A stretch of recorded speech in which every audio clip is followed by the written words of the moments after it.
All right, so my name is Trevor Mbija. I will be the moderator and the MC for this session. There will be no jokes because what we're talking about is very serious matters. We're talking about delivering equity through local climate action. So climate change is already here with us. But today, we're going to do this differently, okay? Most of the time, it's the panelists who will set the tone. Today, I want us to be the ones to begin by telling us what they believe climate change is and how we can achieve equity, all right? So today, I'm giving you the first priority. Before I even call the first speaker, who is Peter Oluwachodengo, the program coordinator of FLLoCA, to tell us why we are here and the context of this entire conversation, I want to hear from you here. What do you think climate change is? How does it relate to you? And what do you think can be done? I have governors here with me. I want to recognize their presence. Thank you so much for making time, Excellencies. Governor Sang, Governor Otichilo, Asante Nisana. We'll have them here in the panel. But for now, let's start off with you people. So I have the roving microphone. Where's the roving microphone? Randomly. I don't want to volunteer anyone. You just, if you have something to say, this is your moment, or forever hold your peace. By a show of hands, who understands what climate change really is? And how does it affect you wherever you are? In your own words. In Kiswahili, in Dholuo, in English, in whichever language you want. Raise your hand before I volunteer someone here. Yes, ma'am. Pass the microphone to her. Start with your name and tell us what you think climate change is and how it relates to you and how you think we can achieve equity. A time will come when I know most of you will want the microphone. This is it. I'm giving you a chance now to speak or forever hold your peace. Yes. My name is David Ogoro. I am happy to join you here. And climate change, it's a long-term change that happens in the world. And it normally affects the weather. Yeah. And how does it happen? It happens through personal, different things that happen in the weather. Through some people cut trees, through tree cutting, making charcoal. They cut trees and degrade the environment. So through that, it normally affects people actually with disabilities. So how does it do that? Because of the high temperatures that happen, many people with disability find it hard to move around. And also holding even an umbrella becomes a challenge for a person who has disability. So sometimes even the rise in tides makes people be displaced. So people with disability don't get this information very early in time. So if, example, for a person who is blind, it's very hard to displace them. So it is a very big challenge for people with disability. So we would urge governors here, let's have partnerships and other people who are here, stakeholders. Let us include people with disability in their planning for climate resilience. Please make this information very accessible, have trainings, have funds that enable people with disability to be trained about climate change. Thank you very much. Thank you very much. A big round of applause for him. Asante sana. Yes, over there. Kindly pass the microphone here. Thank you. My name is Hilary Serem. I'm the CCM member in charge of environment in Nandi. Climate change is characterized by extreme temperatures, as my colleague, former speaker, has noted, and some erratic conditions, erratic rainfalls, erratic droughts, and therefore you cannot actually predict when it comes to issues agricultural. You can no longer predict when to plant, when are you likely to receive the rains. And it poses a challenge, therefore, in terms of survival, economic activities, particularly agricultural. Now, some of the interventions are policy level and tactical level at operational level. However, we can categorize them majorly into two, where we have mitigation and adaptations. You adapt, you live with it, and you provide funding to ensure that people are able to get to counteract the effects of climate changes. Mitigate, you try and maintain the original status of the places, particularly the wetlands, which in turn will ensure that we do have water resources is taken care of and we maintain our initial conditions. However, it is very difficult to maintain the initial conditions. It's prone to change because of activities that are happening in the world currently. And majorly, we may have, therefore, to adapt. Thank you.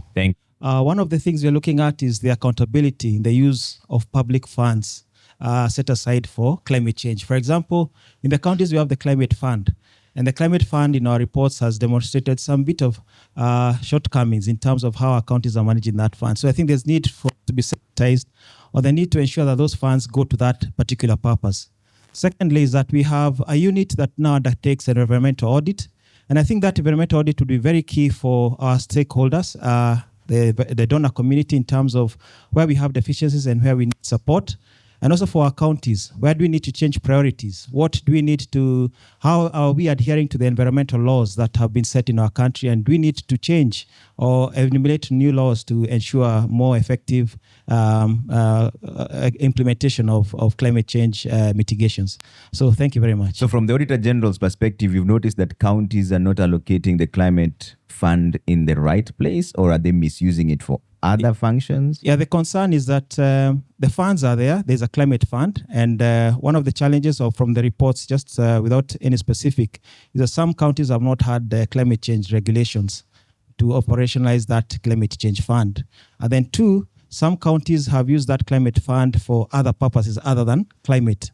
So which means then there's need for us to be maybe refocus or maybe capacity build on the importance of ensuring that those funds that we have set aside for climate change actually go to climate change. And as Auditor General, we'll always point out wherever that does not happen. Okay. And the additional part is that we have now environmental audit, which now carries out environmental audit as a performance audit, just to show how effectively we are able to utilize those funds. Are they making the impact that we expect to make? Are we able, for example, waste management, are we seeing an improvement? Are we seeing changes? I think those reports will be very important. Two, one, for the counties, the policymakers, the governments, and also for the donors in terms of gaps which we need to address and where we need support. Okay. Thank you very much. Thank you very, very much. A big round of applause for him. Hi, good morning, everyone. My name is Florine Kwamboka. I am the founder of Alpha Rise Network Ventures, where we support women, train women on empowerment and also on climate adaptable solutions. And I'm very happy to be in this session. So for me, climate change, let me start from back then. I wasn't born long time ago, but Kitambo, we would know that in January, there's no rain. In April, there's rain. In December, there's probably rain. But right now, we are not able to track when we have rain and when there's no rain. So for me, that is climate change caused by adverse weather conditions and what we've said, even human activities. So what are we looking forward to in terms of climate change? And as the Auditor General has said, maybe we need a lot of trainings to be done, and mostly to the undeserved communities, because there's not much that is being done. There's not much sensitization and awareness in matters climate change. So what I'm looking forward to is support to the small organizations that are down in the roots that are championing climate change, so that they can be able to train as much as possible to the people who are mostly affected, who are women and the youth, who are sometimes not even able to support themselves. So I'm looking at opportunities where we are able to train them, and not just train them, but give them solutions and solutions that are relatable to what they are doing. Kwamboka, before you sit, are you aware of any intervention measures that are being put in place from where you come from? Either from the county level, from FLLoCA programs? Have you seen any? Are you aware of any? For this session, I wouldn't want to say yes, but personally, there's an intervention I'm putting in place, whereby we are able to train women on briquette production, so that they are able to shift their focus from smoke in terms of charcoal, which will lead to deforestation, to a cleaner alternative. All right. Yeah. Thanks, Kwamboka. Thank you so much. All right. I'm also called Aaron Felix from Homa Bay County, representative of youth. So, Trevor, what I understand from climate change, it is the condition of the atmosphere. That is, when I was in class 3, I used to learn rainy day, cloudy day, windy day, and that is the fact. So it is something clear. Trevor, what I know that in Kenya as a whole, we don't have people who are looking the climate change, because nowadays they only predict. There's a day that they say that today, from this month to the other month, there will be rainy day. Then if you look, Trevor, there is no any rain. So let us just work with the condition that is the fact. That is what I have. Yeah, but Felix, before you sit, what kind of interventions would you like to see? Because we're talking about equity when it comes to local climate action. What sorts of intervention would you like to see? Whether it's national level or county level, what would you want them to do? Okay, Trevor, let them just speak the fact. And they say the condition that is seen and being awarded for. You see, they cannot just come up with the fact, but there's no any clear information. That is what I have. All right. Yes. Thank you, Felix. Yes. All right. There was another hand back there. Asante sana. And I'm a psychologist. My concern is, what do we do to these people who are affected by, what do we do to these people affected by floods? You know, after all this, they are psychologically affected, mentally, and some even contemplate suicide. So as the government, what can we do to these people after maybe saving them from the floods, offering them food, then afterwards, what can we do to them? So it's a concern to me as a therapist, and most of them end up with a lot of trauma from this experience. Thank you. Ogutu, before you sit, what does equity through climate action look like for you? What would you like to see done?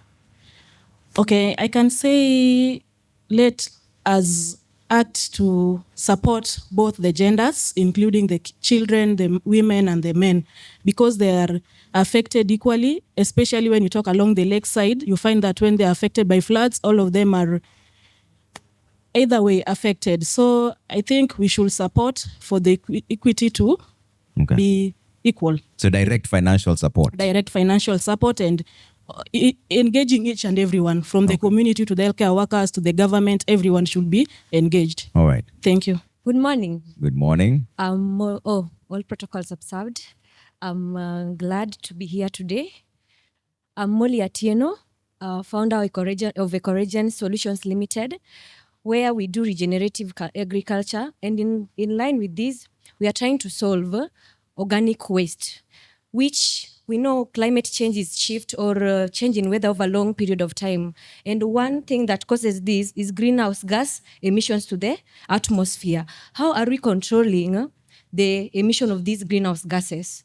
Number one, all our waste are being directed to the landfills.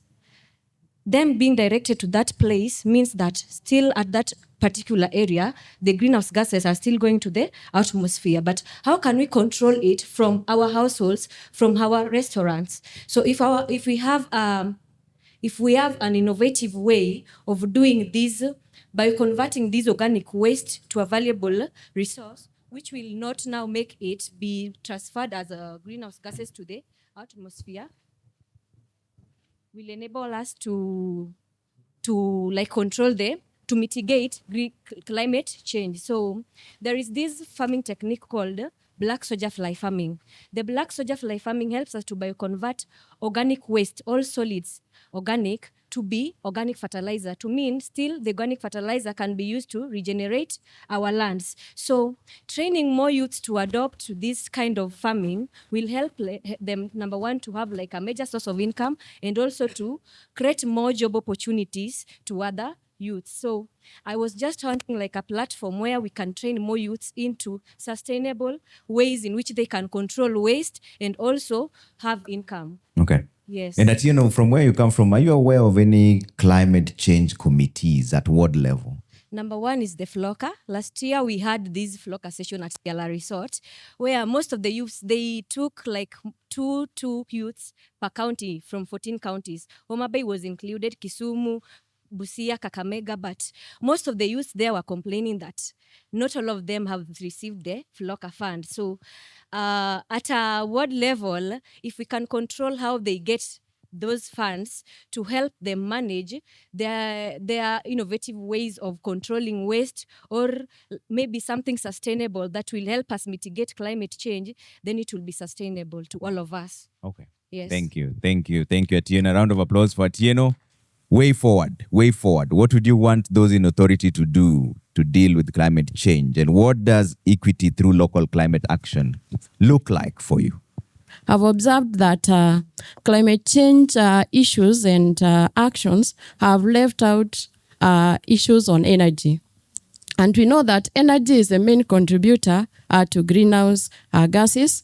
Especially in Kenya, we use fossil fuels, minerals like petroleum, we have coal use, but so much is, very little is being done on that part. We focus so much on environment, planting trees, but how much of these trees are going to absorb the carbon dioxide released by the vehicles and these cement factories?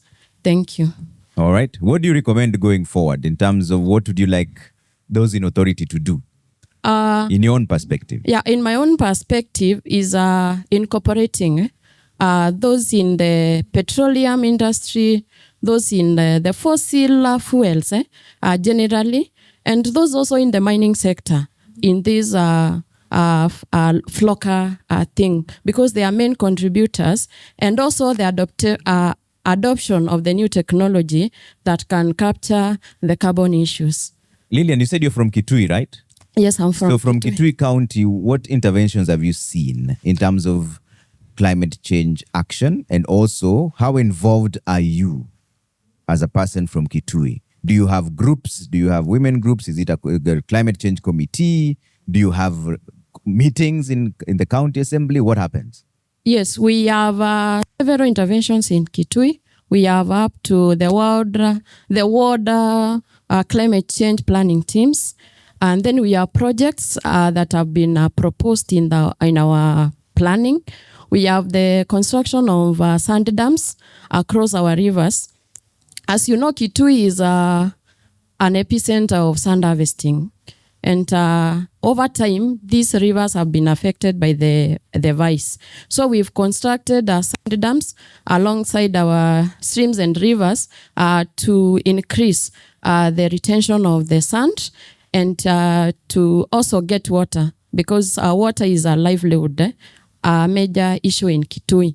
So when we have these sand dams, we have sand, and we also have the water retention levels coming up for use by the communities. We also do other dams along the rivers also, and they were really helped us as a people. In Kitui, we use the public participatory approach, involving the communities and having them being part of what is being done in terms of climate change. All right. Thank you. Thank you very much, Lillian. A round of applause for Lillian. I'm Brenda Uluoch from the Kenya Youth Climate Advisory Council. And as a council, we have been actively following up on the implementation of FLLoCA. And as we are aware, counties such as Nairobi are yet to implement the FLLoCA fund. And we have been actively engaged in advocacy and following up with the National Treasury, the county offices on how FLLoCA can be implemented in various counties that are not yet implementing the fund.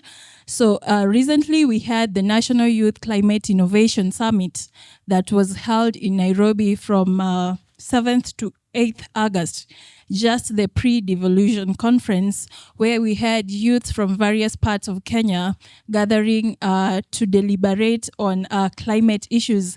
And one of our key agendas in our call to action in the youth declaration that we created was a call to action on climate financing and technical support for the youth, and in this aspect, FLLoCA. So we were calling for constitutional offices, that is the Office of the Auditor General, Controller of Budget, and National Assembly, to disseminate financing locally led climate action annual reports. So there are no annual reports about the performance of FLLoCA. So we are calling on these institutions to disseminate these reports. And then our next call to action was to the World Bank and National Treasury to review FLLoCA CSO engagement mechanisms on to meaningfully program around youth realities and dynamics as it relates to climate change. We also had a call to action on establishing a National Youth Green Research and Innovation Fund, and this is under FLLoCA fund, and operationalize county climate change funds, which is not yet operationalized in many counties. So every time when I post about FLLoCA on my social media, I don't miss to get like 1 or 2 people asking me, so what is FLLoCA? So my call to counties is, when I was walking around, I saw Governor Malombe, for example. I saw Governor Sang welcoming us to Homa Bay. I think we can do the same about opportunities that are available in the county so that we can make the public aware about these opportunities. So for me, equity when it comes to FLLoCA means that various demographics, all the stakeholders get engaged, and the barriers that prevent them in accessing the funds are removed.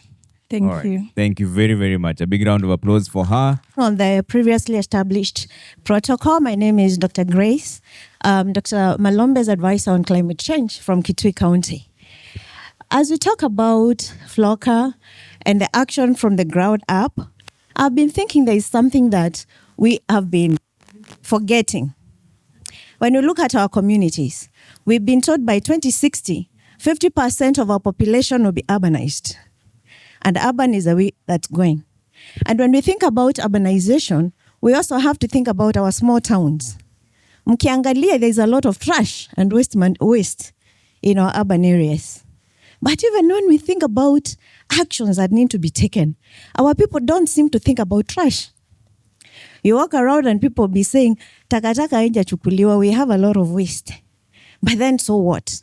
I've not seen a proposal about, for instance, waste to manage, to energy, or converting the waste that we have in our small communities into energy, or cleaning our lived spaces to make them livable. So I think even as we engage the communities, we need to enlighten them on what is happening within their spaces or their lived spaces, so that they can start thinking broader. Not just, when we talk about climate action, most people think about planting trees, but is that it? There is more than that. And also we need to engage all spaces, all ministries, everybody in the community, so that we have a holistic approach to community-led actions on climate change. Thank you very much. All right, asante sana. Big round of applause for her. Yes. Yes, all protocols observed. My name is Douglas Oruto Ogeo from Nyamira. And I have the following recommendations, which I feel, if they are implemented, they will assist us in handling that is climate change. One, FLLoCA being locally led, we have left actually our community behind. There is no public participation, actually, which was done in some counties. So, which means that the majority of our people, they don't understand what is FLLoCA. Number two, when they were constituting the world climate change committees, planning committees, there was political interference. MCS, they saw it as an opportunity of giving their loyal people job. So which means that if we governors, it's good we are here, we must make sure that actually this one, politics is out of this, so that we put the right people in these ward committees. That is when we can be able to achieve the result. Number three, like in Nyamira, what we are doing, we want actually to train green champions. That is by in every ward, like my organization, we have been able to mobilize 5 people in every ward. We train them on green skills, that is green economy, and then we can be able to tell them what are the opportunities, job opportunities which are in the circular economy, so that that is when our youth, they can be able to embrace this process. Lastly, when the priorities of the projects which are being implemented in ward levels, sometimes some of these projects, they don't have impact, because FLLoCA, you are supposed actually to implement even few projects. You just get that, again, that is where political interference goes in. You just get that the governors, they want to please the MCS. So they just dish out projects which don't have actually the greatest impact. So the way forward, governors, let us even pick 2 or 3 projects which can cause a great impact, so that we can actually save our environment. Thank you so much. Thank you, Douglas. Round of applause. Yes, asante sana. So I want to thank you, my brother, for that comment, because I'm in that committee of FLLoCA, and sometimes the big people in the government, they come and the projects they implement do not have any big impact, especially for person with disability. We have so many roadblocks there. For example, I would want to ask the governor, please try to implement and have people with disability in those committees, so that they can help the challenge people with disabilities have. Thank you very much. All right. Thank you very, very much. A big round of applause. There was one more comment somewhere here before we close this. Yes. I'm James Melly from Nandi. There is one aspect on human-wildlife conflict, which I feel like FLLoCA also should address. Yesterday, during the other presentations, one senator mentioned something on how can we deal with wildlife like monkeys, for example. Their environment has been interfered in such a way that they are now outside where they are supposed to be, and they are in our homes. Our food stuff, the agricultural crops are being destroyed by monkeys and other wildlife because of lack of food inside the forest. So I feel like we should also plant more fruit trees in the forest, in the escarpments. Like where we are now, there are a number of hills around here. Why don't we plant fruit trees, including even wild bananas, even the real bananas, just for wild animals, including birds? So I feel like we need to address also their challenge, so that their impact on food production should be reduced. Thank you very much. Thank you very, very much, James. Thank you so much for another opportunity, and thank you, my brother from Nyamira County. We come from the same county. I'd like to reiterate on what he has said on political alignments, where opportunities are dished out depending on who you know, and to recommend that let us do a lot of capacity building. I don't feel that ideas should be coming from the governors going down. Instead, our ideas should be coming from us, innovators, to the governors, who should be able to address the issues by funding and capacity building. So let us have a lot of capacity building, and also inclusive planning, whereby everyone is included, from the disabled to the youth and to the women, and not leaving out the men, because we also assume that the men have it together and we are leaving them out. So let us have inclusive planning and a lot of capacity building, because we are capable. We are capable, we have the potential, and we have enough education and skills to do this, to support the government. Right. Yes. Thank you very much. That's exactly why I've given you all a chance to speak first before we bring our dignitaries. Any final recommendations? Thank you very much. My name is Faith Ngige from the Kenya Platform for Climate Governance. And I want to confirm that as civil society, we've been Faith, engaged. hold on one second. Let us all be upstanding as we welcome our dignitaries who have come in, and a big round of applause for Honorable FCPA John Mbadi, Cabinet Secretary for the National Treasury and Economic Planning. Asante sana for making time. Thank you very, very much. Asante sana. Thank you very much. You may have your seats. You may have your seats. Faith, you're finishing on something. You may be seated. Yes, thank you. All protocols observed. I was confirming that as civil society, we've been engaged in the FLLoCA process, and FLLoCA has proved to be a model that indeed is designed to get communities to be involved in designing the climate solutions, as well as in making decisions about the interventions that work for them. So my call or my recommendation is that we should scale up the finances so that should this program come to a first phase of end, the interventions that have been realized by FLLoCA should not end. All right. We should increase the investment in that particular pocket. All right. Thank you so much, Faith. A big round of applause for yourselves for being the first ones to take a go. This is important so that you're the first ones to speak, and then those in authority can now speak after you. So without any further ado, I'd like to call upon Peter Oluoch Odhengo, the program coordinator of FLLoCA, to just give us the general overview of why we are here. I will give each and every one of them a maximum of 5 minutes to speak, and I'll be at the back. So I'll be walking there. The more you take time, the more my pace increases. By the time I start running, you should have finished your statement. 5 minutes each. A big round of applause for Peter Odhengo as he comes up. His Excellencies, the governors, FCP, Minister for Cabinet Secretary for Finance and Economic Planning, Morada Kenodia from the World Bank TTL Task Team Leader, Priscilla Kenyari, Portfolio Manager, KFW, GIZ, the government of Germany, Philip Akello, representative of the Danish Embassy and the Danish government here in Nairobi, program manager, which the FLLoCA falls under. The representative of FAO, Food for All, Amisi, Deputy County Representative, His Excellency Honorable Dr. Wilbur Otichilo, the Governor of Vihiga. All protocol observed, ladies and gentlemen. My name is Peter Odhengo. I come from a small ward in Kisumu East called Kolua East.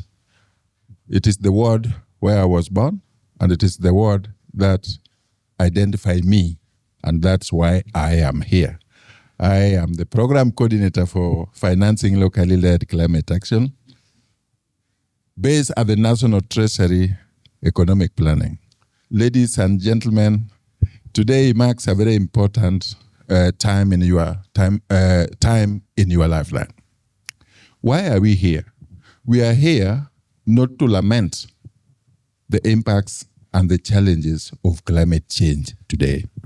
We are here that we have something, however small, however big, which we have done as a community, as Kenyans, as the local people, to enable us respond to the impact of climate change in 2 ways. One, to enable the most vulnerable within a village, within a ward, to adapt to a warming earth at her own household. To enable that vulnerable person, child, women, leaders, to build their local resilience against climate change. We are here to ensure how policy and geopolitical landscape has helped us to move to where we are. We are here to take stock and to have a scorecard of what the National Treasury, the Ministries of Environment, Agriculture, Water, Irrigation, our development partners, led by none other than the World Bank. The Swedish Embassy, they are not here today. The Danish government, they are also not here today. The German Embassy, they are here today. The Danish Embassy, they are here today. How have they come to work with Kenya as a developing country, which is required under the Paris Agreement within our NDC and the United Nations Convention on Climate Change, to respond to climate change by two things: mitigating the impacts by reducing the impact. How are we engaging the community? How are we giving them the power? It is not me to say. The preachers say that Jesus or Muhammad had just to open the way then the disciples have to take the cue, and then they move and they do what they want to do. So, as we are standing here today, 2,245 various projects is happening, or is being implemented in 45 counties in 1,550 wards. As we are standing here today, Honorable Minister, all the 47 counties, including Nairobi and Mombasa, have done their Climate Change Act, a requirement which was supposed to be done in 2016, but it has never been done until FLLoCA came into force in 2022. Today, we are here to celebrate the institutionalization of climate change units within the 47 counties. We are here to take stock on how FLLoCA has given two things, money and decision in what they want to do it. We are here to be shown how the participatory climate risk assessments has made my grandmother the most vulnerable to say, I need water, I need ecosystem, I need this business, I want to reduce this emission using clean energy. Minister, today is not our day. Today is the people's day. The development partners are here. We have already heard from a number of teams. The youth have spoken that they may not be aware, but the youth have also said that they had a summit in which they said FLLoCA should establish a green fund for the youth, independent youth. They said, and the youth are very happy, and they are requesting you that give us the power to establish that, the youth, so that the Gen Zs cannot dance, so that the Gen Zs can now start doing business with FLLoCA. So, thank you. Youth, we are with you. We have heard you. They are here. The governors are here. They will respond to you. Thank you very much. And please feel welcome. Feel the pioneering program. But you have to know you are the best in Africa and in the world. And everybody, every day, counties are coming to a benchmark with you. Please clap for yourself. Thank you very, very much. Thank you very much. Asante sana. Big round of applause for Peter Odengo. He's the program coordinator FLLoCA. Asante sana. Thank you very much. I'm not giving a keynote speech. As Peter has said, today is our day also to listen. And Bwana Waziri, I have really enjoyed the two FLLoCA events we've had yesterday and today.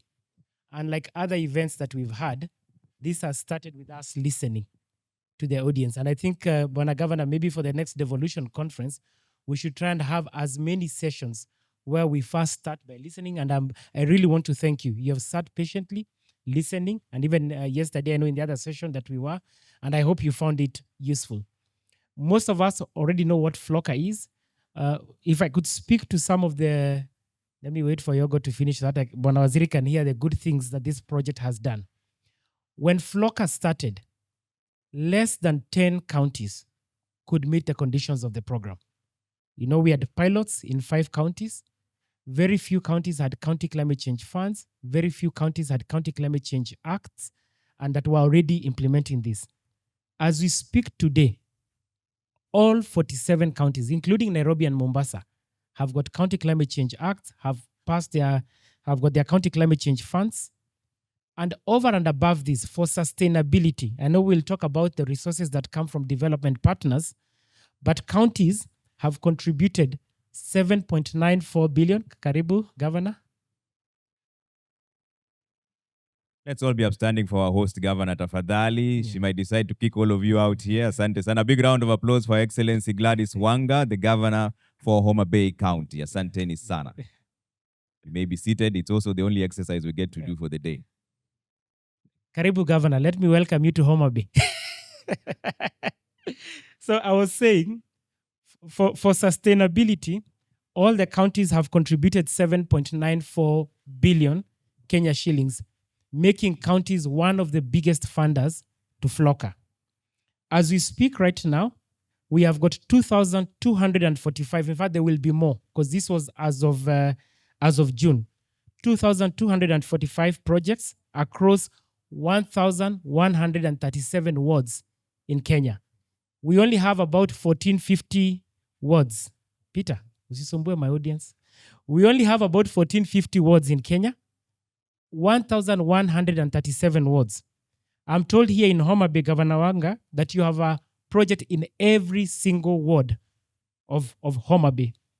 When we did the math in June, FLLoCA has reached 1.37 million people with just the first year of investments. Remember, we have got 3 cycles. With just this first year cycle, we have reached 1.37 million people.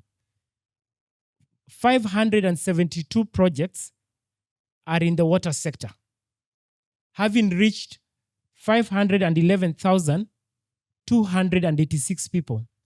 And this was in the space of about 6 months because, governors, as you'll remember, there were delays in reaching this. The other big success that FLLoCA has had is crowding in extra resources. When we started, we had $150 million from the World Bank. We then got extra funding from the Danish Embassy, Sweden, and the Dutch. And for people in this region, you will know we have got extra funding from KFW, represented here by Priscilla. And I know that that funding is likely to grow. But also, speaking to many of you, there are very many CSOs, NGOs, and others that are contributing. In terms of challenges, Bona CS, one of the biggest challenges that we have in FLLoCA, 1 minute to go, as you will know, is the funds flow. As we speak right now, the World Bank released money for the second round. And I think because one, CGAB was passed late last year, but also there was a budget cut in the supplementary budget that cut drastically the amounts of money that went to FLLoCA. Counties have only received, Peter, is it less than 15%? 10% of what they should be doing as we speak right now. I know that amount is factored in the budget this year, so hopefully as soon as that budget is passed, we can release the funds that are there. All right. Maybe let me just mention 2 more challenges now that we have the audience here. 30 seconds. The counties have also done very well, Bona CS, that we actually have a funding gap. The assumptions that had been made early on was that only 32 counties would qualify in the first cycle, 45 qualified. So if counties were to qualify the same way they have qualified this year, as the World Bank, the money left is only for 23 counties. As the young people say, what you do with that information is up to you. All right. Then finally, for counties, let us try and achieve value for money. And this is also a challenge to civil society. I was very happy when I saw the projects that have been done here in Homa Bay. I was telling Governor Wanga, I visited nurseries, and you're spending $150,000 to each tree nursery group. You have done 83, and the number of seedlings are the same as tree nurseries. I will not mention from which counties, that are at about 40, 50 times what you're spending. So I really want to encourage civil society, the groups that are here, and FLLoCA is a participatory program, to work with us on this. But to encourage you all, I love the ownership that FLLoCA has done. And Bwana Waziri, I really want to congratulate your team at the PIU. Peter is an evangelist, sometimes from the Old Testament, fire and brimstone. And the whole team, Basosio, Tumpeo, all that team that is here, they have done an amazing job. And thank you to our partners. And Pole sana Bwana Moderator for taking that time. Thank you very much. A big round of applause for Muratha Kinuthia. Asante sana. Without any further ado, let me welcome Priscilla Kinyari. Yes, distinguished guest, good morning. I speak on the remarks of the Ambassador Sebastian Groth, who unfortunately was not able to be with us today. However, we were with him here on Wednesday, and yesterday we had an impromptu visit to the FLLoCA projects in one of our counties. And I think if he was here himself, he would have really appreciated to give some of the reflections he got engaging with the ward level committees. And I must say, as part of what he asked me to deliver today, that visit was one of the most appreciated visit he has had, even with his time here in this country, because of course it's one visit where we did not have any dignitaries, politicians. He went straight to the local level actions. And with that, a lot of engagement went on. And We continue to engage as a German corporation in Kenya. As you've heard, the co-financing that has come under the FLLoCA with bias to the Western agroecological zones was basically to enhance improving agricultural productivity, and with a niche of being able to create jobs for the youth within the FLLoCA framework. So even with this engagement, and I'm happy once again when we had the engagement with the climate actors before this session, the reflections that came in, I see squarely fit with the support that is coming in. And even as we are talking about targeting support, especially for the youth, the opportunity is there. Maybe as we are saying, the information needs to get to the right place, and we could already hear the youth have the way forward on how they can be actively engaged. So as we continue with the engagement in the program, we as the German corporation, we are keen on, of course, seeing the numbers, because the numbers are what will be accountable to the climate actors to be able to see what the money is doing for them.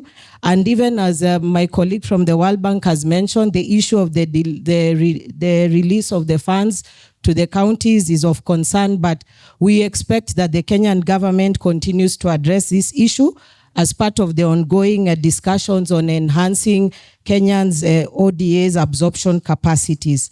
And then lastly, the speech was very brief.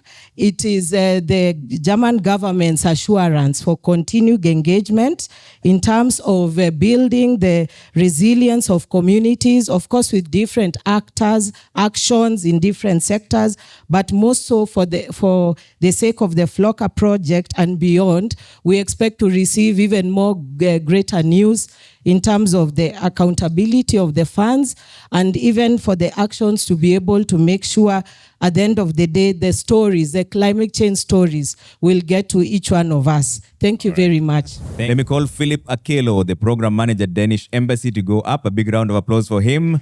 Dr. Chris Kipto, the Principal Secretary, National Treasury, has sent in apologies. I believe you'll make remarks on his behalf. 3 minutes, 40 seconds. Thank you. All protocols observed. I'm Philip Akelo from the Danish Embassy. First and foremost, just received greetings from our ambassador, who was not able to be here with us today. I think for me, I'm just here to, first and foremost, congratulate the government of Kenya, or the national government, from National Treasury, the county governments, for an excellent job that has been done. I think FLLoCA has achieved a lot within a very short time. A lot of emphasis on institutional strengthening, and then now we are implementing projects.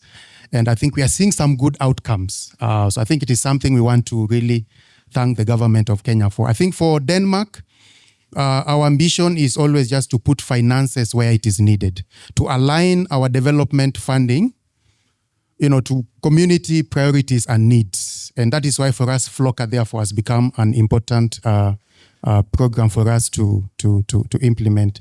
Yeah, let me just also finish by saying, I think it's just to confirm the commitment of the government of Denmark for climate action. Let me say that the current Danish government was actually elected on the platform of climate change or sustainability. And so the government has been very key, to work around matters on climate change moving forward. So I think it's that support, that continued collaboration, we'll continue to have it. And we look forward to even the next phase for FLLoCA. Thank you so much. Thank you, Philip. A big round of applause for Philip Akelo, Program Manager, Danish Embassy. Thank you very much. And now it is my singular honor to welcome Honorable FCPA John Badi, the Cabinet Secretary for National Treasury and Economic Planning. A big round of applause for him as he goes up to give us the keynote address. Trevor, I was supposed to ask you how many minutes and how many seconds. I gave you 10 because you're from Treasury. Thank you. The Governor, Homa Bay County, Gladys Wanga, other governors present, Professor Bachok, my friend Sang from Nandi, and of course Tichilo, my former colleague and friend from Vega, development partners, my PS in charge of economic planning, ladies and gentlemen, good morning. I will make some very quick remarks because I know my team has spoken a lot, beginning with Odhengo. Odhengo is so passionate about climate change issues. And so I'm very sure, actually this program, I call it Peter's program. He runs it almost single-handedly at times. But he has a number of times asked me for intervention, which I think I've done maybe to his satisfaction or not. He's not around to confirm. So this year's Devolution Conference calls us to put equity, inclusion, and social justice at the heart of governance. Climate action is actually a justice issue. The communities least responsible for emissions often carry the greatest burden of droughts, floods, and degraded livelihoods. Today, we showcase how Kenya is answering that call by placing climate finance and decision-making where justice demands, that is at the local level. FLLoCA is Kenya's first national-scale model of devolved climate finance, supported by our development partners, which include the World Bank, our partners from Germany, and she has spoken here on behalf of the ambassador, Sweden, Netherlands, and Denmark. Of course, Denmark has already been represented also, and reinforced by domestic contributions, including county governments, have significantly contributed towards the support of FLLoCA activities. Its design shifts power and resources to counties through performance-based transfers while building the systems that make local leadership durable. Climate-informed budgeting, safeguards and transparent reporting is very key and vital. What distinguishes FLLoCA is not only the scale of the investment, but how decisions are made. Communities lead through participatory climate risk assessments. Counties institutionalize county climate change units and ward climate change planning committees, and allocations are earned through measurable progress. This is community-led adaptation operationalized, turning proximity, local knowledge, and accountability into better outcomes. Across our counties, FLLoCA is turning risk into resilience at scale. The program has empowered, as has been spoken to here, all 47 counties to enact County Climate Change Fund Acts, unlocking over 7.94 billion shillings in county allocations for community prioritized investments in water, agriculture, and environmental restoration as the first tranche of county climate resilience investment grants for the year 2023-2024. Through these efforts, over 636 climate resilience projects have been completed, with 578 ongoing, directly benefiting over 1.2 million Kenyans and creating more than 73,257 jobs, including for youth, women, and marginalized groups. FLLoCA's focus on climate-smart agriculture has restored 27,640 hectares of land and provided technical training to farmers. This is equity in motion. In July, the National Treasury disbursed a further 6.797 billion to 42 counties as the second tranche of county climate resilience investment grants for the financial year 2024-25. Thanks to the FLLoCA program, we are bringing practical climate solutions, that is water security, rangeland restoration, flood control works, climate smart agriculture, clean energy, closer to households that need them most. And these are not just statistics. We are receiving stories of impact from the community members as they describe the life-changing nature of the county investments. In Makueni County, for example, Elima Ward, the community proposed a sand dam that now feeds 100,000 cubic liters, 100,000 liters reservoir, serving more than 8,700 people. Kitchen gardens full of leafy vegetables and fruit trees now thrive where drought once ruled. In the same county, a solar-powered reverse osmosis plant in Mukaange Ward provides clean water to over 1,480 people across 8 villages. In Kisumu County, after years of destruction along the Mahenya River, communities prioritized embankments and desiltation. Today, approximately 4,000 acres have been reclaimed, with more than 6,000 people benefiting from a land they once fled. Paul Onyango, a farmer, has for the first time in 5 years harvested cassava, maize, millet, and beans from his farm. In Shantoli, Mandera County, the Daua River once brought destruction with every rainy season, washing away homes, flooding farms, and forcing families to flee. However, today, the floods no longer control the lives of the people thanks to a 300-meter, 4-layer gabion wall fortified with dikes. I could keep on going with stories of resilience that are emanating from our counties. The program already attaining a coverage reach of, as has been mentioned, 1,137 wards across the country. And of course, in this very county of Homa Bay, all the 40 wards have FLLoCA programs going on in partnership with the county government. And I will tell you that there are success stories in this county. Already, my brother has already spoken to the tree planting and all that, but there is a massive project in the constituency I come from called Sindo. I'm sure everyone must be proud of that project, and I'm equally very proud. These stories are the shape of a national model that centers women, youth, and smallholders and builds institutions that last. So, ladies and gentlemen, FLLoCA is not a standalone initiative. It is a core enabler of Kenya's public finance strategy for climate action. The program strengthens public finance management by mainstreaming county climate change funds within county PFM routines, aligning climate investments with county plans, and reinforcing fiduciary discipline through performance-linked disbursements and verifiable reporting. A number of times I've gone to counties where things have not gone right, and we have corrected them. It's not that you have done something so massively bad, but we just want to make sure that we comply with the requirements of FLLoCA. It advances green budgeting by supporting climate expenditure, tagging and capacity to track and report climate spending, laying the groundwork to integrate climate priorities into the medium-term expenditure framework and annual budget cycles. Implementation feedback is informing proposed PFM Act amendments to codify climate finance tagging and to clarify transparency in county climate expenditure. We are also working with counties to harmonize county climate change acts with the national framework to ensure consistent fiduciary rules and safeguard standards. To sustain local climate action beyond the life of the program, we are building a diversified financing ecosystem that outlives grand circles and anchors resilience in public system, because we know one time the funds will dry. The donors who are supporting cannot support us forever.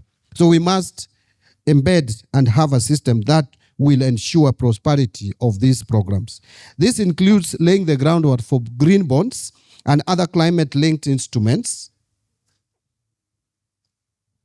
supported by the robust pipelines, safeguards, and reporting standards that FLLoCA has helped to institutionalize.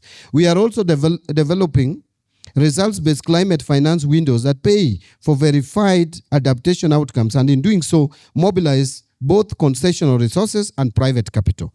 And because permanence matters, we are entrenching county climate change funds as standing county vehicles capable of receiving domestic allocations, partner contributions, and international climate finance through a single harmonized structure.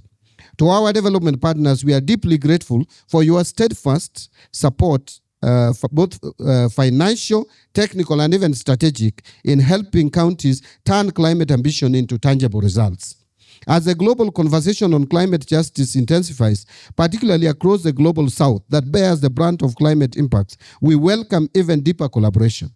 Expanding outcome-based financing, co-creating green and blended instruments, and building investable county pipelines that crowd in private capital. Your partnership has helped prove that developed systems can deliver equitable resilience.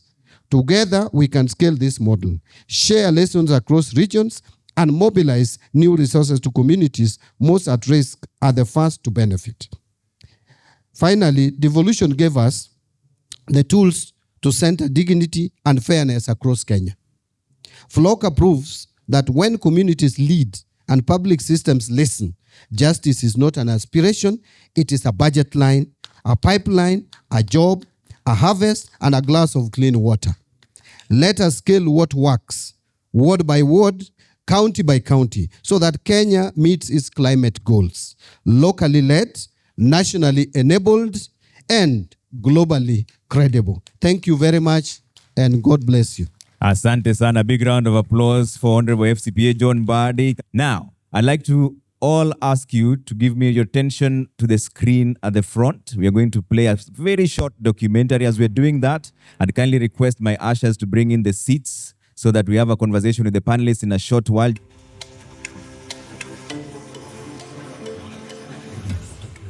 Hatukuwa na maji. Mali tunatoa maji ni 4 kilomita away. Wengi wetu tumekuwa tumepata miscarriage. Nilikuwa natumikia muda mrefu kwenda mtoni. Na malizia hapo muda wangu. Saa kufanya kazi sina. Tena nilikuwa naumia. Kifua, mgongo. It has been a global debate and discussion and discourse around climate change. And it is a global concern, something that cannot be ignored. And so integrating climate considerations in planning, budgeting, and expenditure for governments cannot be overemphasized. Over the 10 years, 2020 to 2030, we require huge amounts of resources, $62 billion, to deal with mitigation and adaptation. Annually, that comes to $6.2 billion per year.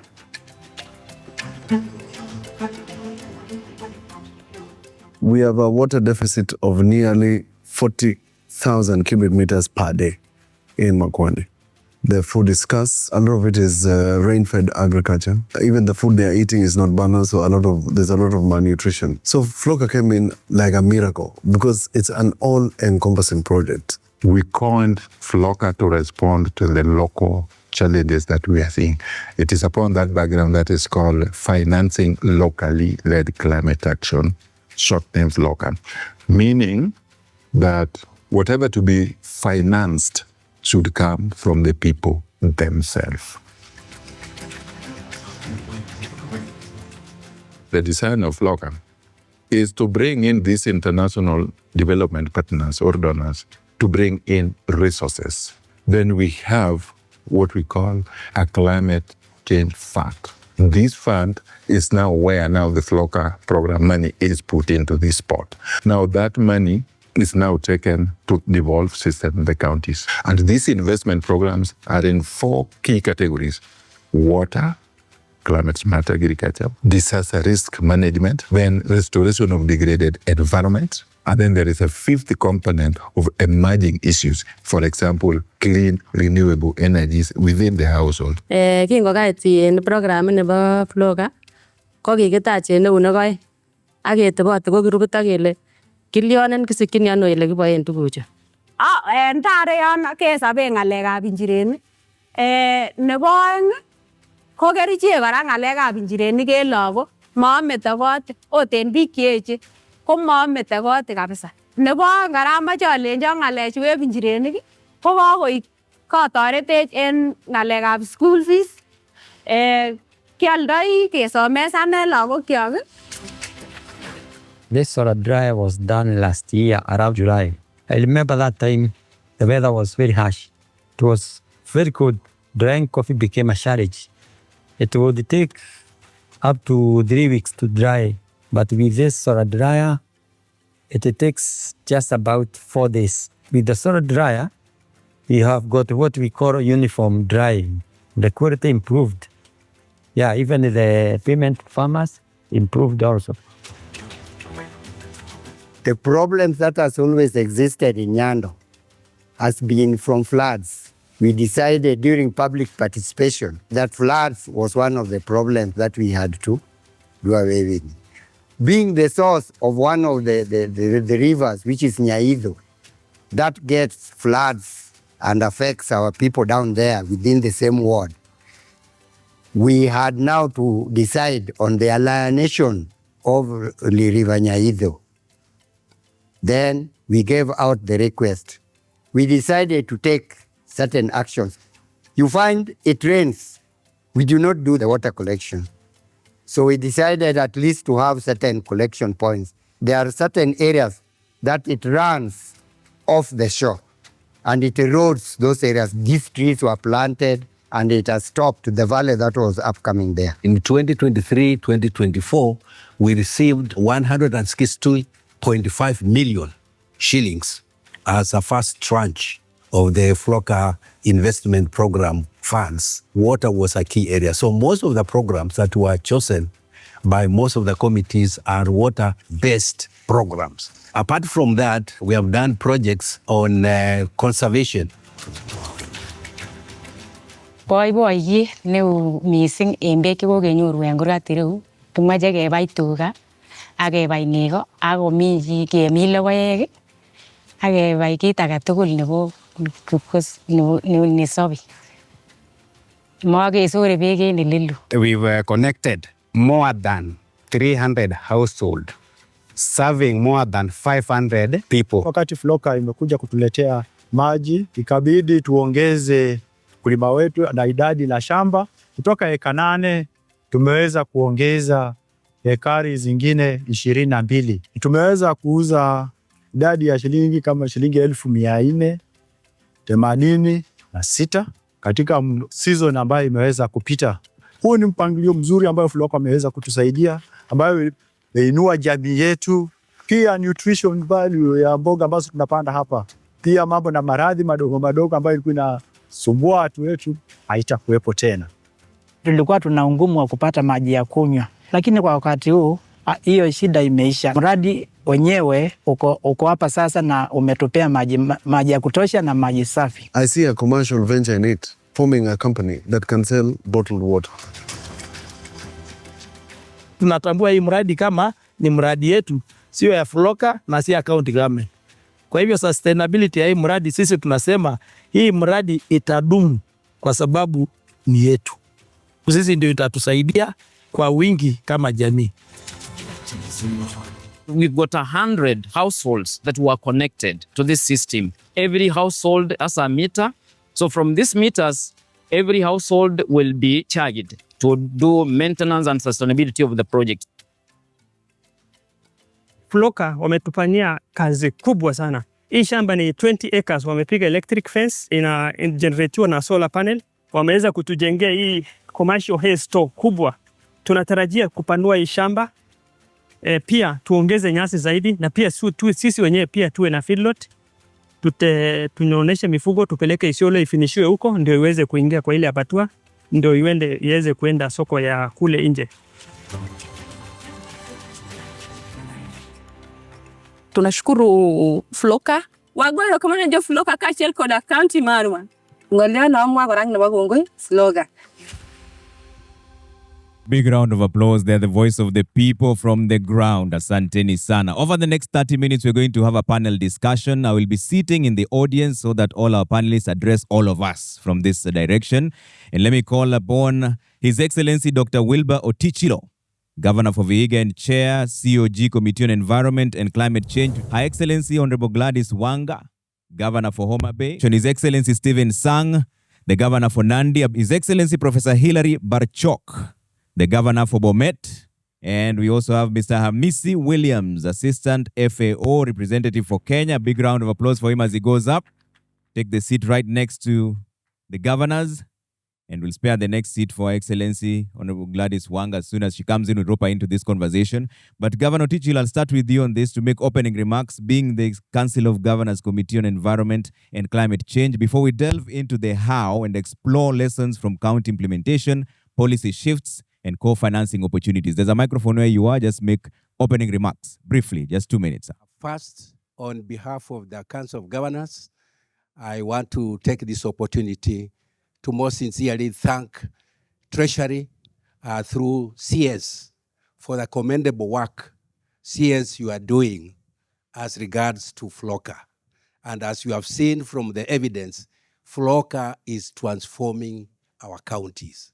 FLLoCA is making a change that has never been seen before in our counties. So I want to thank Treasury for your very enthusiastic team that is doing a commendable job. I also want to thank all the counties for what they have been able to do in a very short time. We have been able to have all the counties enact Climate Change Act and policies and regulations. This is actually a milestone. And therefore, I would like to take this opportunity to request on behalf of Council of Governors. I think I would like to hear, I would like to CS to listen. Kaluma, I think I want the CS to listen.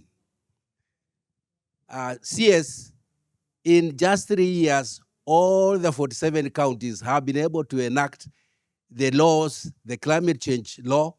They have been able to enact the policy. They have been able to enact the regulations. And more importantly, they have been able to establish climate change funds. So every county has a fund. And this fund is contributing directly to FLLoCA.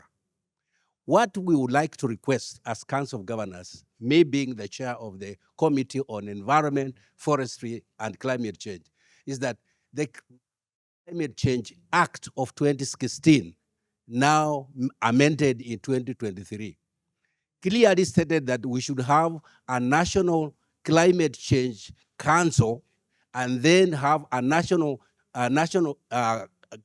Climate Change Fund.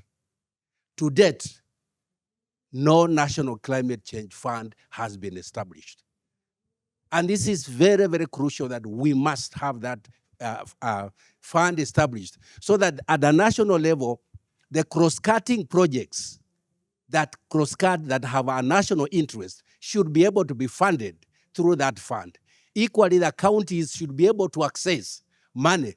The Parliament, according to the Climate Change Act, the Parliament should appropriate money every year to put to that fund, and that fund now should be available through regulation on how to access that money from the counties and from cross-cutting projects. All right. So I think that's an issue the CS you need to look at. The president should constitute the National Climate Change Council, where he is the chairman. My second request, you have seen FLLoCA is doing well, and everybody is happy. And FLLoCA, as Odeng has said, is a model project in the whole world.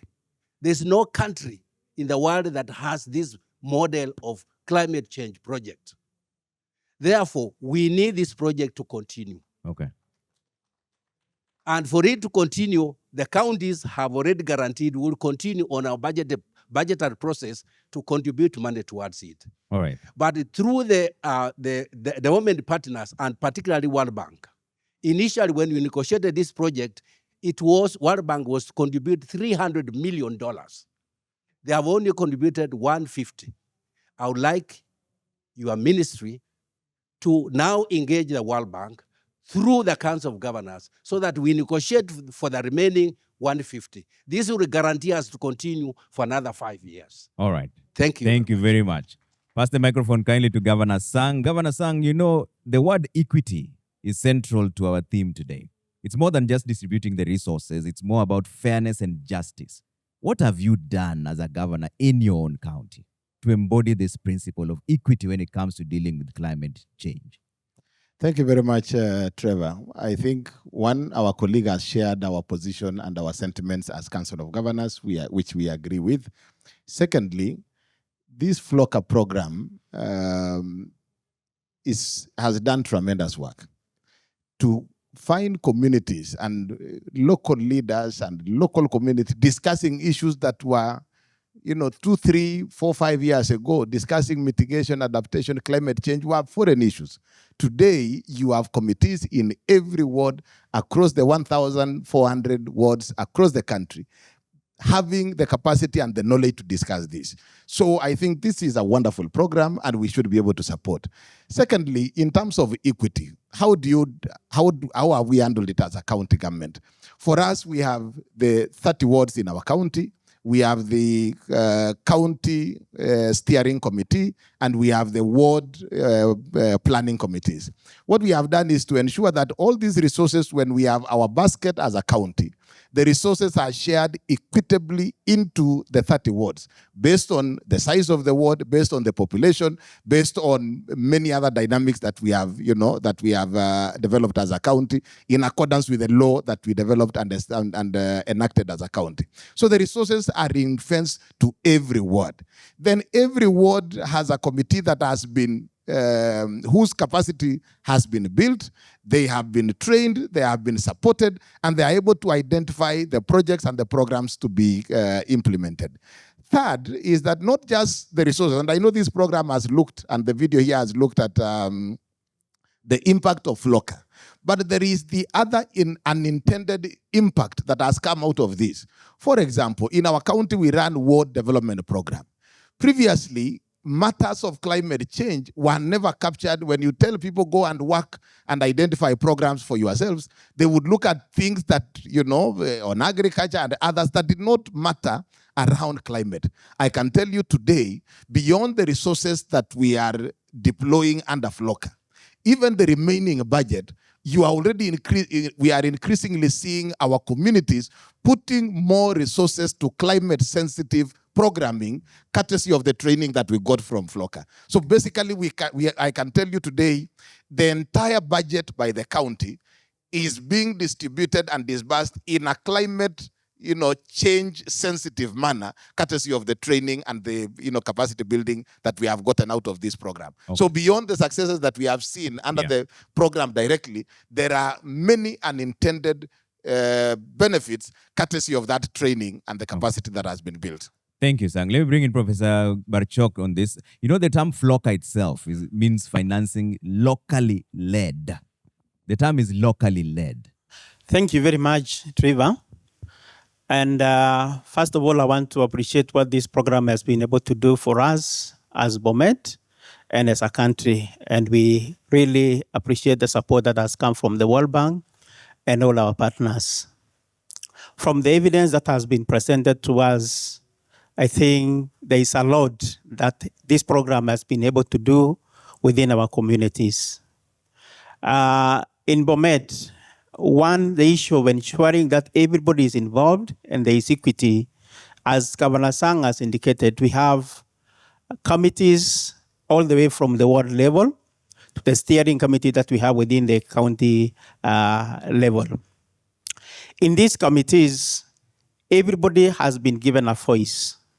So we have women represented, persons with disabilities represented, and all the other groups that we would imagine that they would be disadvantaged, so that their voice can also be heard.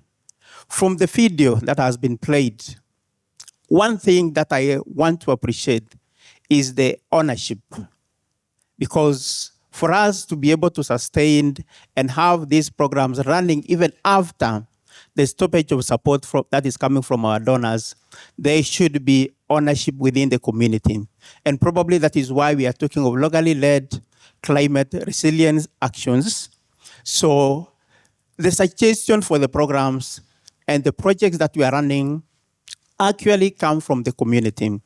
We are also tapping into the innovations that we have from the communities, because many a times we want to imagine that we only find innovations within universities and within Nairobi or within our respective headquarters. But I think there is a lot of talent, there is a lot of innovation, there is a lot that we can learn from what our communities are doing, because agriculture, for example, is not new to us. There are things that we have been practicing, but probably those good practices have not been documented. And this program has given us an opportunity as government, as county governments, to tap into those capacities that we have within our communities. And we have given a lot of space for our people to talk to us, and we carry on and do things as we move along with them. Okay. Thank you. Before I bring in Hamisi on this, let me request Roy Otieno, the Director of Climate Change, Homa Bay, to join the panel. Tafadhali.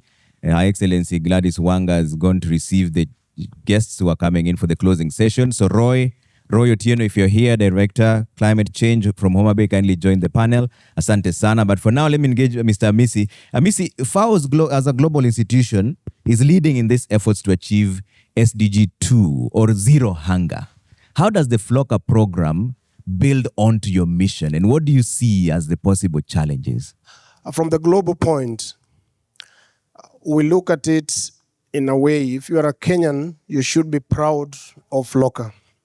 And why I'm saying that is, if what M-Pesa is to the commercial financial sector, which Kenya took to the world, that is FLLoCA, what FLLoCA is to the climate change sector that Kenya is also taking to the world. And if there are people that are now globally looking into how do we involve the locals into decisions that affect them, FLLoCA has done that. And having said that, I wanted to also just take a quick look into what we are discussing today, which is called climate change.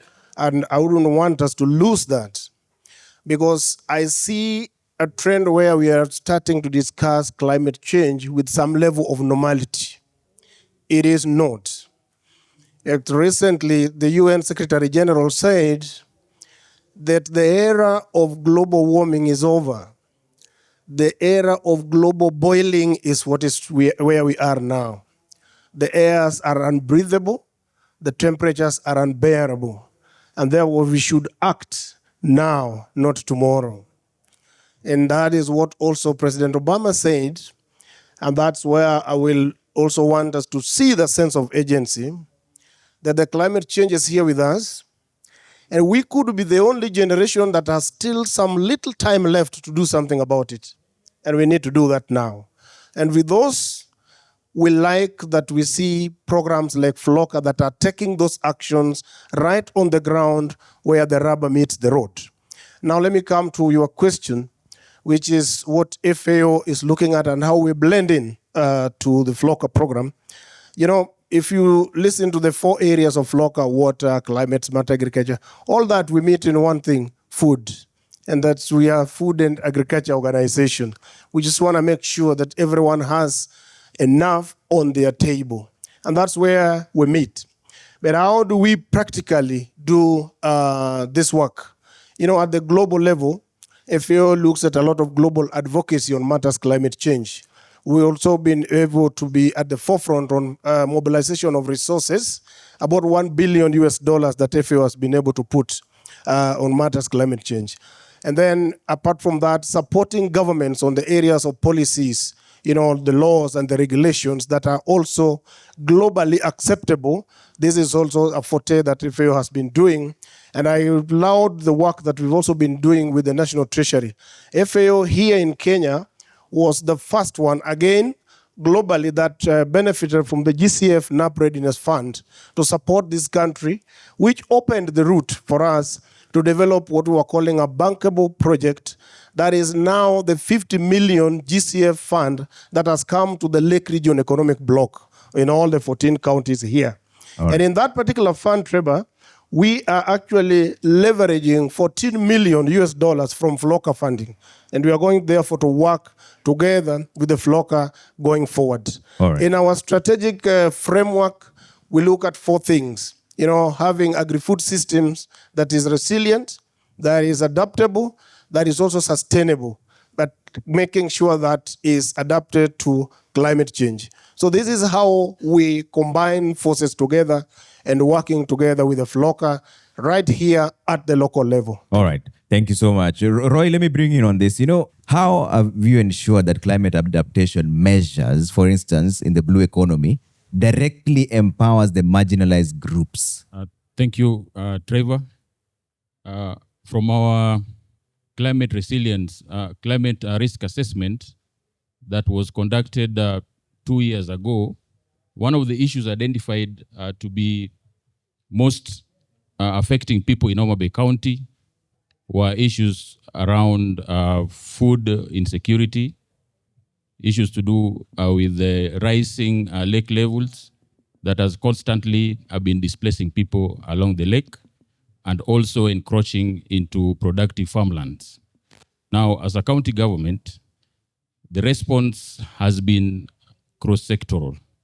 That is, it has been done in such a manner that these responses are reflected in our county integrated development plan, which is a 5-year development plan that we as a county government put in place to guide us in responding to issues, amongst them climate change.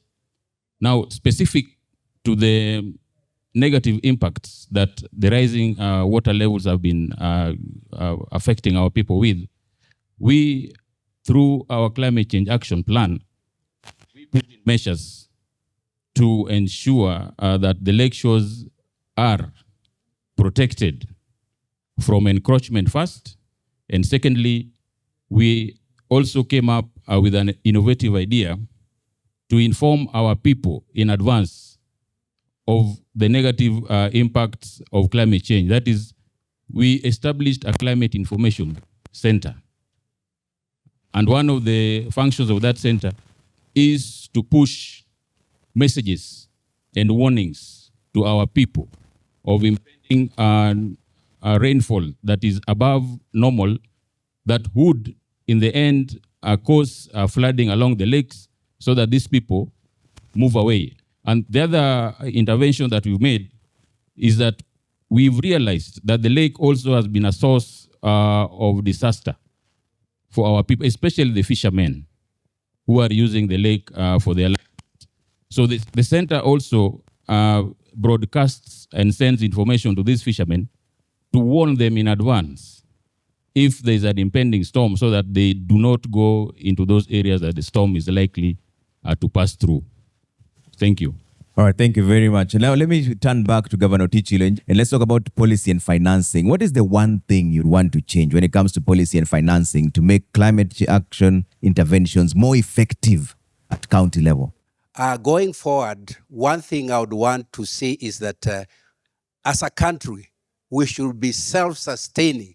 We should be able to build resilience to be able to deal with climate change challenges and opportunities.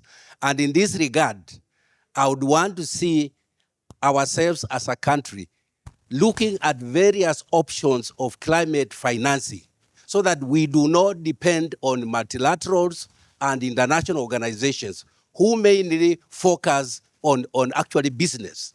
They only focus on mitigation programs. I would like to see a country where we are self-sustaining in terms of financing projects.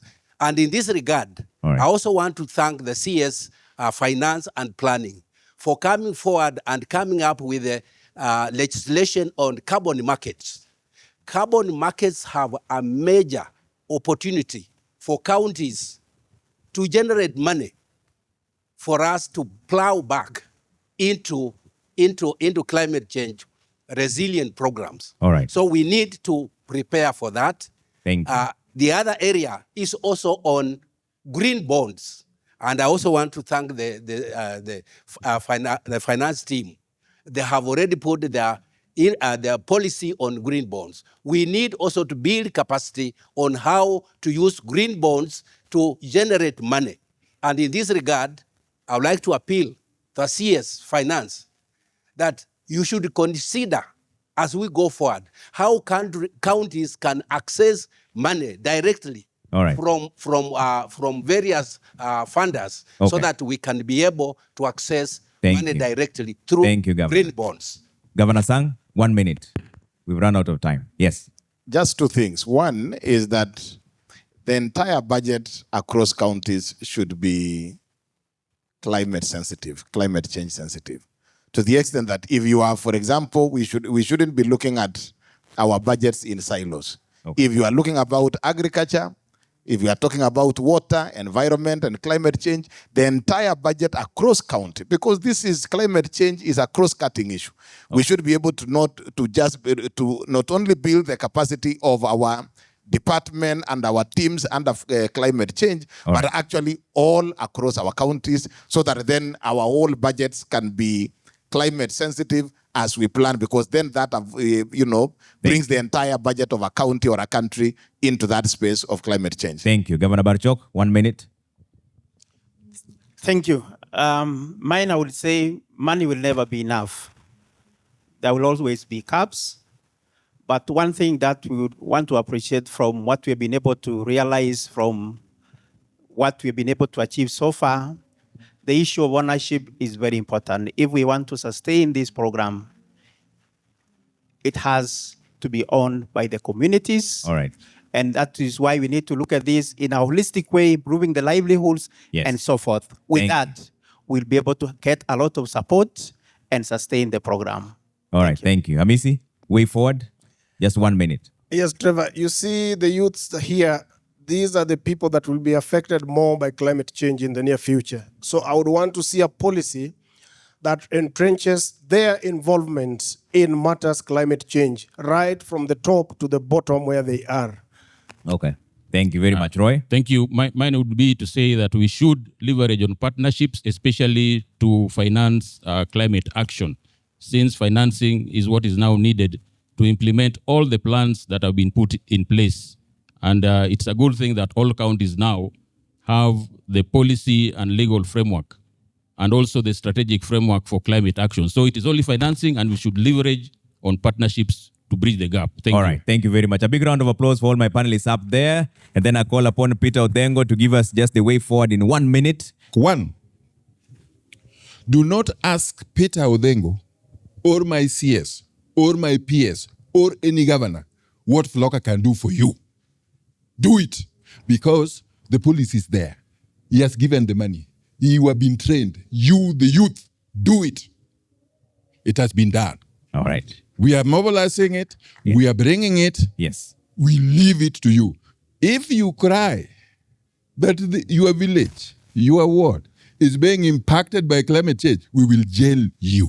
All right. Thank you very much. Thank you very much. A big round of applause for Peter Odhengo as he comes down. Let's all be upstanding. Kindly scan that QR code, get all the documents, and see what FLLoCA has done all this time. And Selela, give us a word of prayer very briefly, and then we'll release everyone to the closing ceremony. It's about to pick up in just a bit. And also thank you to all the excellencies and all the dignitaries who are here this morning. Selela. Thank you, Trevor. Let's bow for a word of prayer. Lord, we thank you as we sat here, we committed this particular session unto thee. We thank you for the guidance and for every discussion that we've had here. May we put it forward for action to better our nation, our nature, and our resources. We thank you, bless you. In Jesus' name we pray. Amen.